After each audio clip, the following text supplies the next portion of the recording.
Jadi orang jangan suka membenci, lebih baik bersuka cita. Hai, saya Dr. Cici. Hoax atau fakta?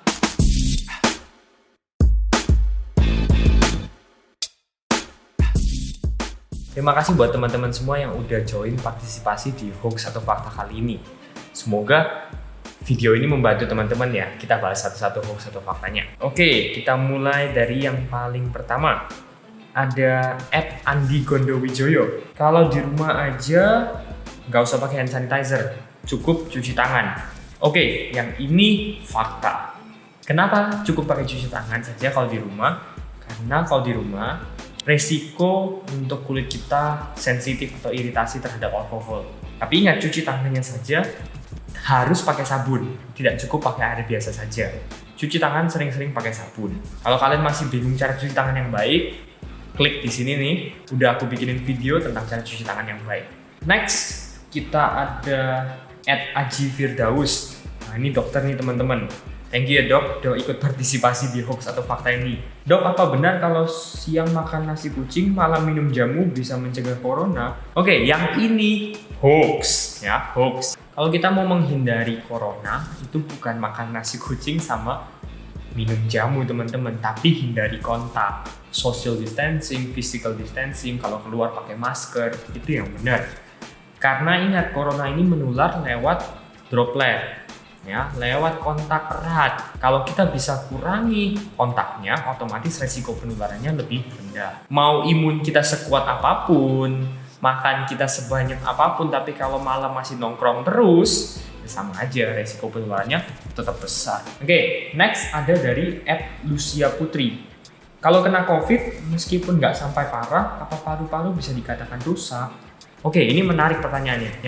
Pertanyaan kali ini aku nggak bisa jawab secara hoax atau fakta, tapi aku akan jabarkan sedikit ya teman-teman. Ketika kena corona atau COVID-19 ini, gejala yang muncul atau penyakit yang cukup parah yang muncul nantinya akan terjadi pneumonia atau radang paru-paru. Radang paru-paru ini bisa disebabkan banyak hal, bakteri, virus, jamur, atau mikroorganisme yang lain bisa menyebabkan pneumonia. Intinya ada radang di paru-paru, ya jadilah pneumonia. Nah, ketika seseorang kena pneumonia, fungsi parunya akan menurun. Kalau sudah sembuh, oke, fungsi parunya kembali lagi.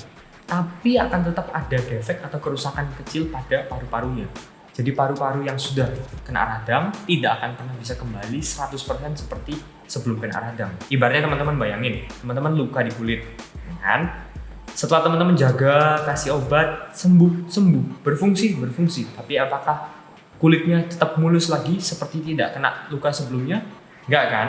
Ada yang namanya jaringan ikat atau jaringan fibros. Itu yang akan terjadi juga pada paru-paru. Nah, kalau pertanyaannya ini, ketika kena corona nggak sampai parah, selama tidak sampai kena ke paru-paru, maka paru-paru masih akan 100%. Tapi kalau sudah kena paru-paru, sudah kena sesak nafas, sudah kena pneumonia, ketika pasiennya sudah sembuh pun fungsinya mungkin sudah optimal kembali, tapi akan tetap ada defeknya, akan tetap ada kerusakannya. Ini yang memang kita bilang flag istilahnya. Next ada dari @Ameldul. Wah, thank you nih Sus, udah ikut join nih. Penyebaran COVID-19 terhambat karena iklim tropis Indonesia.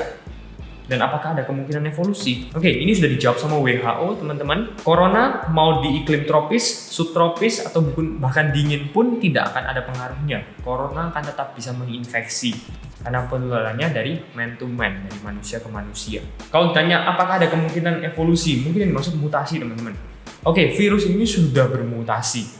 Dari awalnya dia cuma menginfeksi hewan, salah satu host utamanya kelelawar, dia sudah bermutasi bisa menginfeksi manusia. Sekarang sudah makin banyak mutasinya dan makin banyak perubahannya. Ada pertanyaan dari Michael Andreas. Micin bikin gop. Ya udah tau lah ya jawabannya. Next, dari @Darencia. Wah, ini dokter juga nih yang bertanya nih. Ya, apakah coronavirus bisa ditularkan secara airborne? Nah, menarik banget nih teman-teman. Sampai detik ini kalau teman-teman buka websitenya CDC akan bilang penularan corona adalah secara droplet. Tapi ternyata virus corona juga bisa menular lewat airborne. CDC salah memangnya. Website resmi itu salah. Kenapa tidak diumumkan secara publik yang sifatnya airborne? Karena penularan virus corona secara airborne cuma bisa terjadi dalam dua kondisi, di mana dua-dua kondisi ini terjadi hanya di dalam rumah sakit. Yang pertama saat intubasi, yang kedua saat ekstubasi. Apa itu teman-teman, intubasi sama ekstubasi? Oh, teman-teman pernah lihat di film-film mungkin atau di video-video ada orang yang gagal nafas, kesulitan bernafas, dimasukin selang, terus selangnya disambungin ke mesin. Nah, mesin ini namanya ventilator. Pada pasien-pasien corona yang kondisinya cukup parah, butuh alat namanya ventilator. Nah, saat memasukkan selangnya ini, itu bisa terjadi penularan virus corona secara airborne. Makanya pada saat itu, semua petugas yang mau melakukan tindakan tersebut pasti harus menggunakan pelindung lengkap. Kacamata, masker, pelindung wajah, baju, sepatu boots, handscoon atau sarung tangan, itu semua pasti dipakai. Dan saat ngeluarin selangnya, itu juga ada resiko airborne. Lebih dari 2 tindakan itu sejauh ini semua penularannya secara droplet. So this is a fact, ya. Bisa ditularkan secara airborne tapi dalam 2 kondisi tadi. Oke, next ada dari @Tori Benata.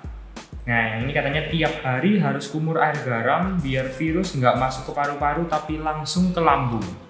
Nah, untuk yang kali ini jelas hoax, ya.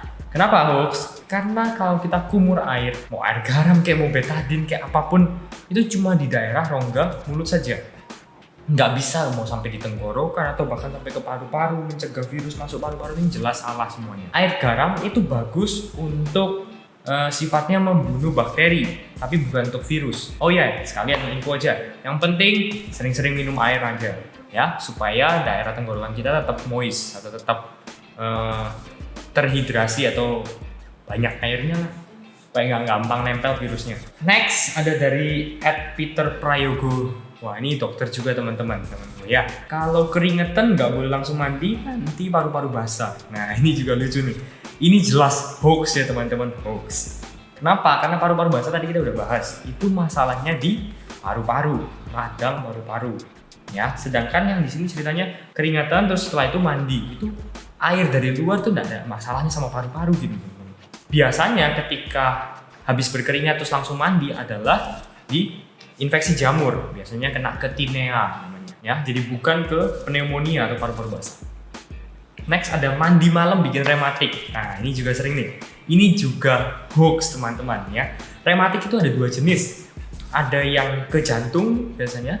Itu biasanya karena infeksi bakteri Streptococcus beta hemolyticus grup A. Nah, itu biasanya nama bakterinya yang sering menyebabkan masalah di jantung rematik. Yang kedua biasanya ada yang problem di sendi-sendi.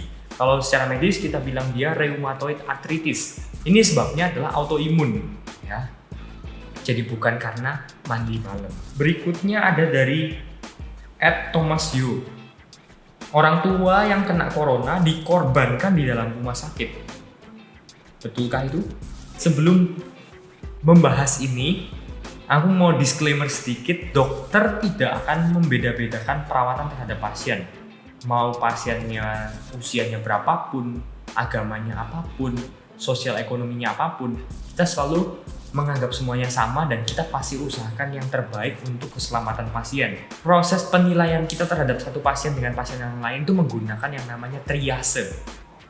Triase itu ada 4, ada merah, kuning, hijau, hitam. Gampangnya kayak lampu merah. Hijau artinya pasiennya bisa rawat jalan, kondisinya tidak kritis, tidak gawat.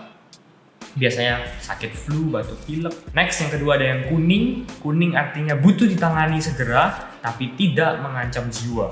Contoh, pasiennya demam berdarah, pasiennya diare, lemes, ya pasti butuh infus, butuh suntik dan lain-lainnya. Tapi tidak mengancam jiwa. Yang ketiga ada merah.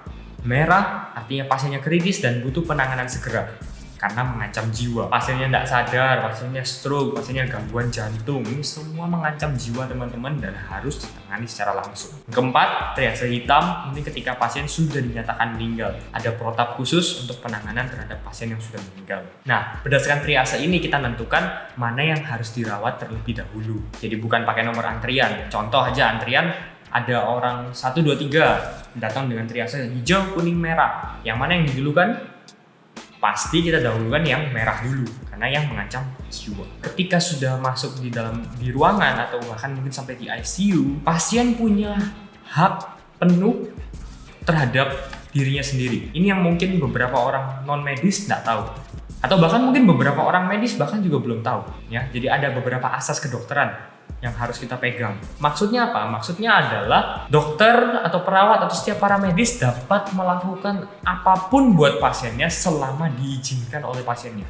Ketika pasiennya sudah tanda tangan DNR atau Do Not Resuscitate, artinya pasien berkehendak untuk tidak dilakukan apa-apa jika kondisinya mengalami kondisi kritis. Contoh, pasien di ICU, tiba-tiba penurunan kesadaran, pasiennya sudah tanda tangan DNR, artinya pasiennya tidak mau ditolong. Ya, sebagai dokter, kita harus menghargai pilihan dari pasien tersebut. Kita tetap berikan oksigen, kita berikan cairan, tetap berikan bantuan-bantuan hidup dasar, pasang monitor untuk lihat tanda vitalnya. Tapi kita nggak boleh intubasi lah, pasang ventilator, operasi, dan lain-lainnya.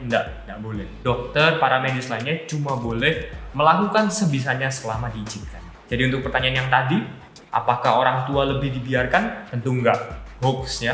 Kita pasti lakukan yang terbaik. Oke teman-teman, ini adalah sebuah website yang dapat kita gunakan untuk menunjukkan sebuah berita tersebut hoax atau fakta. Tim dari mereka sudah melakukan research terlebih dahulu untuk membuktikan apakah suatu berita ini memang benar atau salah.